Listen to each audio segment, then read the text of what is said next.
Beautiful. I call the honourable member for Melbourne.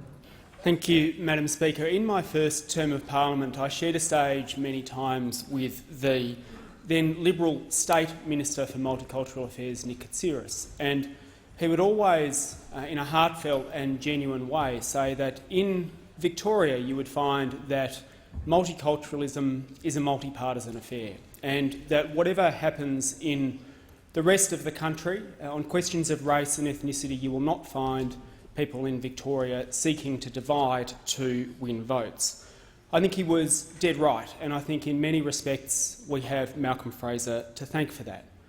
My colleagues in the Senate will be canvassing more broadly some of the broader issues that have been raised, and especially Mr Fraser's post-political lives. And of course there are many, many areas where my party and myself would not agree with the decisions or actions that were taken by him. But here I just want to briefly pay tribute to the real impact and way in which he shaped my electorate of Melbourne, because the suburb of Richmond in Melbourne was the first port of call for many people who were amongst those tens of thousands who came to Australia and came to Victoria in those years after the Vietnam War, and many of them still live there.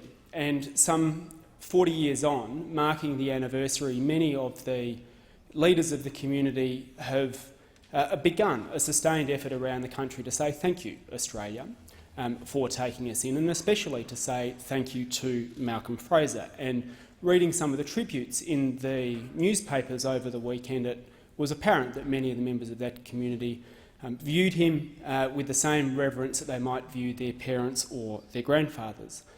And I think it is telling that we are, and a remarkable tribute to the foresight of the decision to adopt that particular migration policy, that we are in a position as the Australian community to say back to those Vietnamese refugees and the ones who came after them, thank you. Thank you for helping put Australia on the map, and thank you for helping put places like my electorate of Melbourne on the map.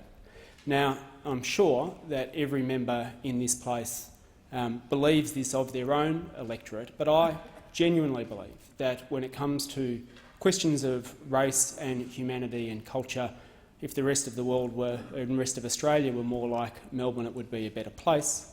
And I think in many respects we have Malcolm Fraser to thank for that.